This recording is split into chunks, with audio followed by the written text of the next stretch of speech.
Isang mapagpalang araw na naman sa atin lahat mga idol. Andito na naman tayo sa bukid para tignan tong mga alaga natin at mga tanim. Ayan, magpapakain tayo sa umaga mga idol dito sa mga alaga natin kasi free sila na kumain kasi sa labas sa ngayon kasi wala pang tanim na kanilang sisirain. Ayan. At natapos na rin itong kubo-kubo natin na maliit. Ayan. At titignan na rin natin itong mga tanim natin na gulay kung anong pwede nang kunin na ibebenta mga idol. Ayan, meron dito. Ayan, mga bunga niya mga idol. Marami sa loob mga idol. Ayan. At kasalukuyan nagtatanim tayo ngayon mga idol.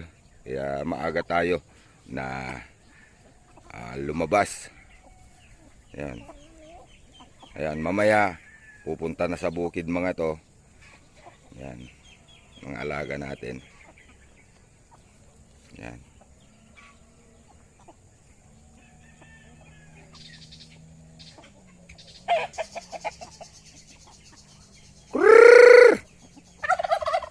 May nagpapakain din sa kabila kaya dinidinig tong mga alaga natin mga idol.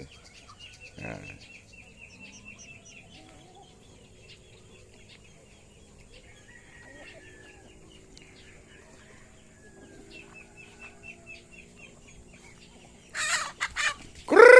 Andun pa sila sa loob. Hindi pa lahat nakalabas.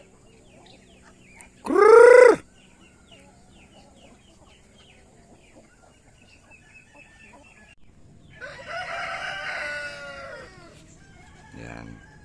Maraming bunga tong pipino natin mga idol. Ayun.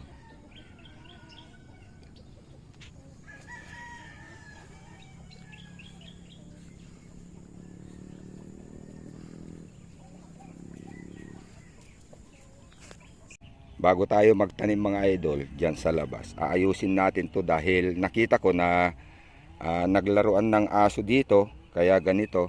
Yan. Yan o, idol. May nakapasok sigurong aso dito, katulad nito mga idol. Ito yung tira natin na kaunti, itinanim natin. Tumubo yung tutubo. Yan. Dahil ito yung kasama nito dati. Ayan, namumulaklak na at sana mamungang tuluyan to kasi gumagapang na tong upo natin mga idol. Ayan, ito yung hinaharbesan natin na mga 20 pieces bawat araw. Itong upo natin. Ayan, maraming bunga. Ayan, kaha-harvest lang ni Mrs. kanina. Kaya ayan. Ito muna bago tayo magtanim mga idol, aayusin muna natin, baka sakaling pwede pa to mga idol. Naglaruan siguro ng aso kagabi, nakapasok. Yan.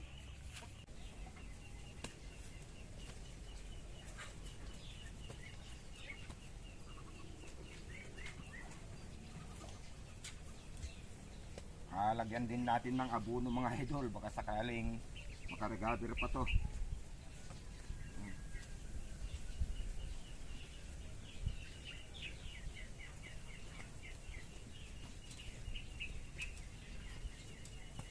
Sinira ng mga aso siguro to mga idol. Naglaro siguro dito.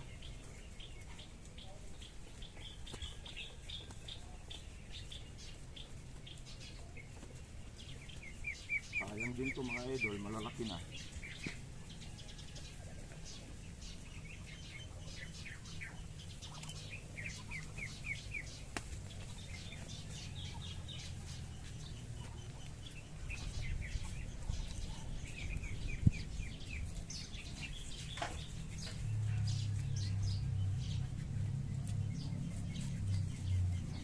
Recovery lang natin mga idol bago natin tuluyan lagyan ng pagkain na abono ulit. Sayang din eh.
Ayan mga idol.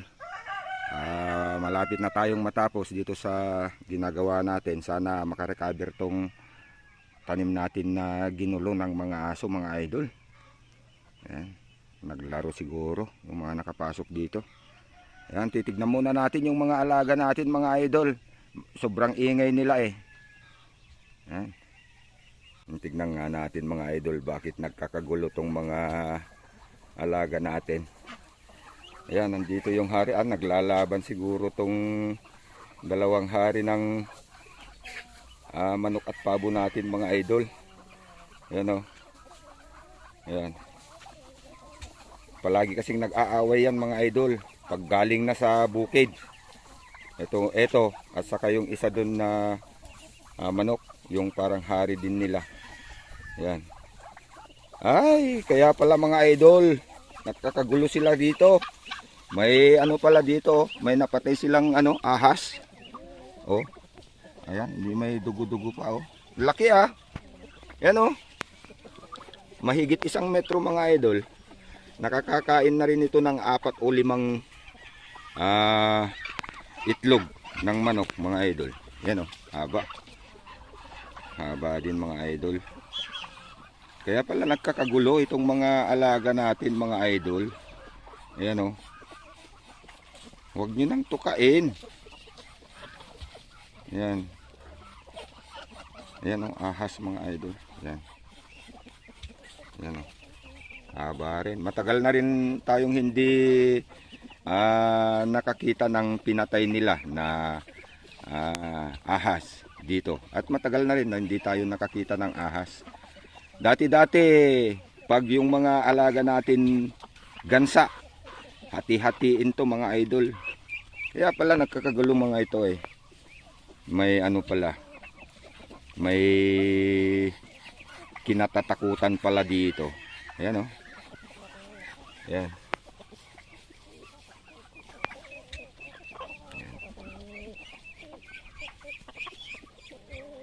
Ayan oh. Haba din ah. Mahigit 1 metro. Mga mga purpit. Mga purpit to mga idol. Haba. Oh. Ayan yung hari ng manok mga idol. Dito ngayon. Ayan din yung hari ng pabo. Ayun. Yun pala. Andun. Tay, nakalaya pala. Nakakagulo sila dito eh. Ayan oh. Presko pa yung niya. May tama sa ulo mga idol. Yan, tama sa ulo. Dumudugo pa.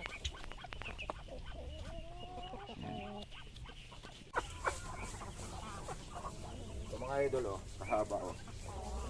Yan. Haba rin mga idol.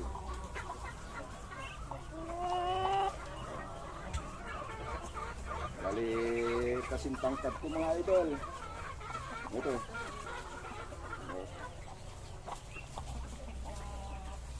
Haba rin.